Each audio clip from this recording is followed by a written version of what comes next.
On behalf of JKLS Institute, I welcome Prakriti Madam. Congratulations, Madam.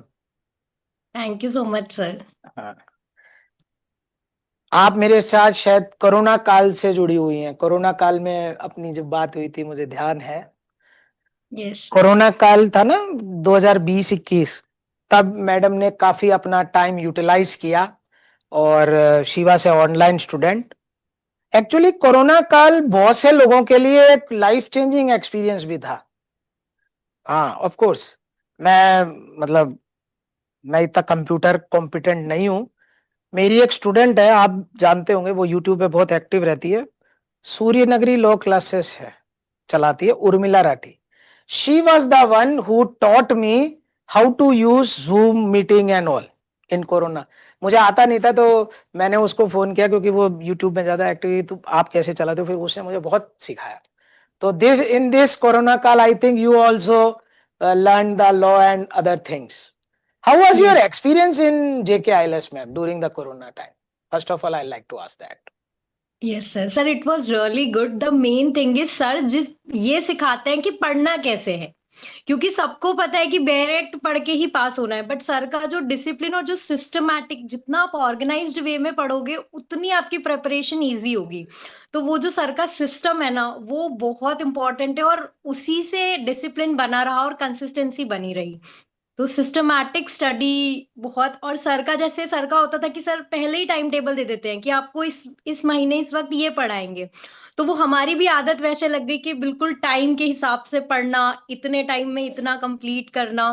तो वो system बहुत help किया उसने, और डिसिप्लिन वे में हमने पढ़ाई की। और मैंने तो इवन मतलब कोविड टाइम में कोचिंग की थी तो मिस भी नहीं की कोचिंग। पूरे टाइम में क्लासेस कभी भी मिस नहीं करती थी। हम्म। आपकी और मेरी बात हुई थी, शायद आप अमेठी से हैं। अमेठी। यस हाँ सर। हाँ हाँ। I had come in Amethi for special lecture. वहाँ मेरी टीचर मधु शास्त्री मैडम थी। यस आप sir. You know her? Yes sir. Sir वो मेरी मेंटर थी college. I had been one of her good students. I don't मतलब I think she remembers me till now. I don't know right now. हाँ, तो आपकी mentor थी, बहुत अच्छा लगा मुझे। मतलब we are being mentored by the same person, that is a very good thing. चलो, ये एक बात निकलते निकलते एक पुरानी बात निकल गई। Very good. एनी हाउ, तो थोड़ा सा अपने जर्नी के बारे में बताइएगा मैडम, आपकी स्कूलिंग, कॉलेज। और एक क्वेश्चन जो एक आध कैंडिडेट से भी पूछा जा रहा है कि ये 2000 आपने 2021 में लॉ कर ली थी शायद। यस उसके सर। बाद आपने 2 अटेम्प्ट दिए होंगे या 3 दिए होंगे, जस्ट है ना। तो वो फेस आपने कैसे निकाला? क्योंकि यहाँ पर बहुत से बच्चों का ये भी क्वेश्चन हो गया है, क्योंकि अब जुडिशरी में 3 ईयर आ गया है, तो now they are relating with those people. तो थोड़ा सा आप इसके बारे में बताइएगा मैम। Yes sir. सर मैं मंदसौर मध्य प्रदेश से हूँ। तो मैंने अपनी स्कूलिंग मंदसौर जिले यहीं से की थी। फिर आफ्टर दैट 2016 में मैं जयपुर गई। वहां से मैंने एमिटी यूनिवर्सिटी से राजस्थान जयपुर से ही किया कॉलेज। मैंने कॉलेज का जो 4th ईयर था, मेरा 5 ईयर कोर्स था, तो 4th ईयर के एंड से ही मैंने कोचिंग ज्वाइन कर ली थी JKILS। और मेरी कोचिंग खत्म हुई जब 5th ईयर खत्म हुआ। और जून में कोचिंग खत्म हुई और ऑनरेबल राजस्थान हाईकोर्ट ने अगस्त में वैकेंसी रोल आउट कर दी थी। तो मैंने फर्स्ट अटेम्प्ट दिया। फर्स्ट अटेम्प्ट में मेरा प्रीलिम्स मेंस निकल गया था, इंटरव्यू दिया था मैंने।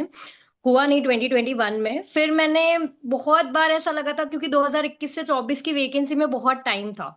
तो बहुत कंसिस्टेंसी, जो वो सर की जो मैं बता रही हूँ ना कि वो सर ने डिसिप्लिन्ड वे में सिस्टम पढ़ना सिखाया, वो उस वक्त बहुत हेल्प किया। क्योंकि कोचिंग के दौरान तो हम पढ़ते हैं, पर जब कोचिंग खत्म हो जाती है तो कंसिस्टेंसी रखना बहुत मुश्किल हो जाता है।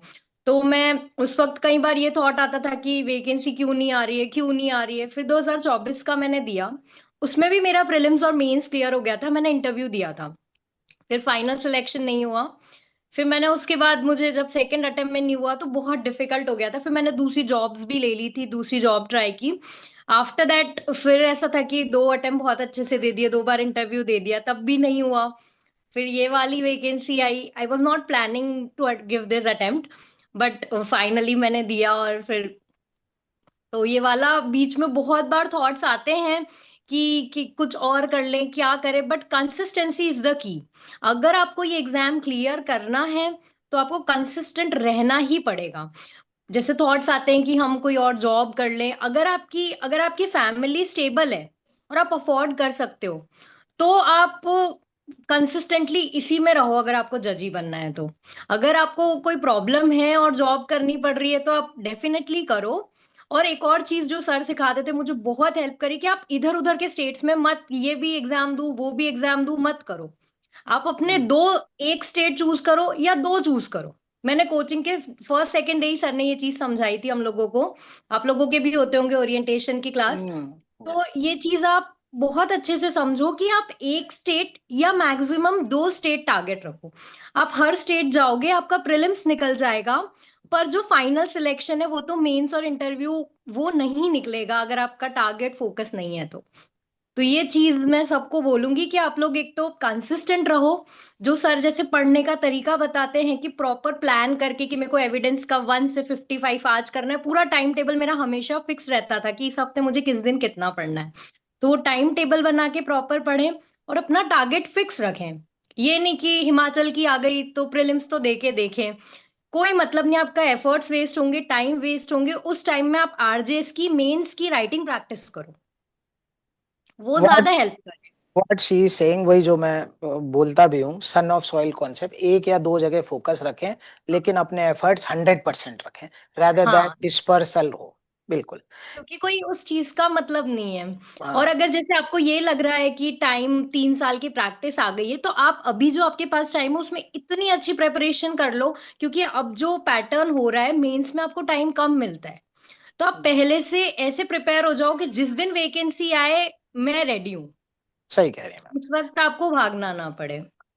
एक क्वेश्चन जो पूछते हैं बच्चे कि how you prepared your law subjects, तो मैं एक मतलब मैं सब्जेक्ट्स के नाम बोलता हूँ, आप बताइएगा आपने कोई बुक पढ़ा है या कैसे प्रिपरेशन किया।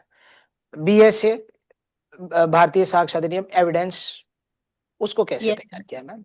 सर, बीएसए हर सब्जेक्ट के लिए बैरेक जो है वो तो मेन है ही, बट मैंने बीएसए के लिए बटुकलाल की जो बुक है वो रेफर की थी। सर जो पढ़ाते थे वो, जैसे सर जिस दिन जो टॉपिक पढ़ा रहे हैं, मेरी स्ट्रैटेजी ये होती थी कि सर ने जैसे आज 2 सेक्शन पढ़ाया, सेक्शन 6 पढ़ाया, तो सर ने जो पढ़ाया, फिर उसके बाद अगर मुझे कुछ ऑनलाइन देखना है तो मैंने देख लिया, वरना मैं बुक देखती थी बटुकलाल और बैरेक। ये तीनों देखने के बाद सर ने 1 घंटे पढ़ाया तो मैं 2 घंटे फिर घर पे उसको करती थी, फिर नोट्स बनाती थी।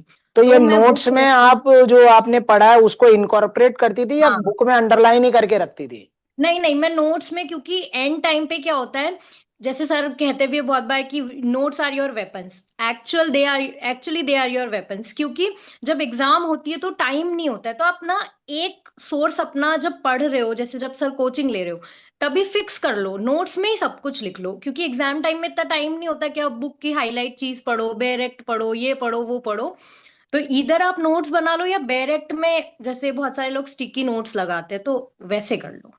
तो मैं बटुकलाल मैंने रेफर की थी, और अवतार सिंह भी मैंने थोड़ी बहुत देखी थी।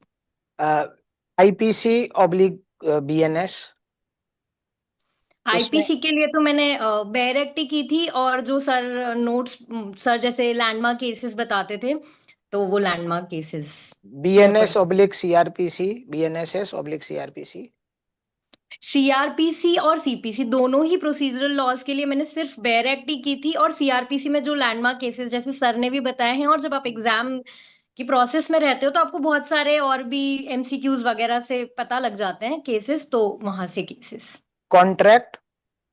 कॉन्ट्रैक्ट के लिए मैंने अवतार सिंह रेफर की थी, और जो सर के नोट्स थे वहां से किया था। और और एके जैन दुग्गी भी मैंने रेफर की थी कुछ हाँ, सब्जेक्ट के लिए। मैं आपको बताऊं, आईएएस के अंदर जो लॉ सब्जेक्ट है ना, मैं आई वाज वेरी अमेज्ड। एके जैन जो सिलेक्टेड कैंडिडेट्स हैं वो एके जैन बोलते हैं। उस समय मुझे पता चला कि A K Jain is a very powerful weapon in IAS, मतलब जहाँ लॉ सब्जेक्ट है। तो यस सर, मतलब इट्स अ गुड अपन तो बुक। क्या उसे डुग्गी बोल के उसको डिफेम करते हैं, लेकिन वो आईएएस बनाता है वो। मतलब मैं भी उसे डुग्गी डुग्गी बोलता, तो शायद सभी इसको डुग्गी गुटका ये सभी बोलते होंगे। लेकिन I I was very amazed to know IAS के अंदर मतलब एके जैन इज मतलब many selected candidates take I A K Jain. अब टीपीए में मैडम, टीपीए में क्या किया? सर टीपीए में मैंने जो आप पढ़ाते थे उसके साथ साथ मैंने टीपीए के लिए अवतार सिंह की बुक देखी थी, और एके जैन भी मैंने देखी थी। ओके। और हम्म। माइनर एक्ट्स आपने कैसे तैयार किए मैम? बैरक के सिर्फ अलावा बैरक। आप? Only barrack? सिर्फ डायरेक्ट। सिविल हाँ, minor minor and version. Criminal minor both? Only yes sir, barrack? सिर्फ डायरेक्ट। और जो आप नोट्स लिखवाते थे, जो केसेस वगैरह आपने लिखवाए, बस वही। इस बार हिंदू लॉ और मुस्लिम लॉ भी आया था, तो उसको कैसे तैयार किया? सर, मैंने डायरेक्ट और परीक्षा मंथन की जो आती है हाँ। मेंस की यस। बुक, हाँ। वो भी मतलब मैं सजेस्ट करूंगी स्टूडेंट्स को कि आप परीक्षा मंथन की जो मेंस की बुक्स आती है वो खरीद लो। उसमें काफी हेल्पफुल रहेगा आप लोगों को।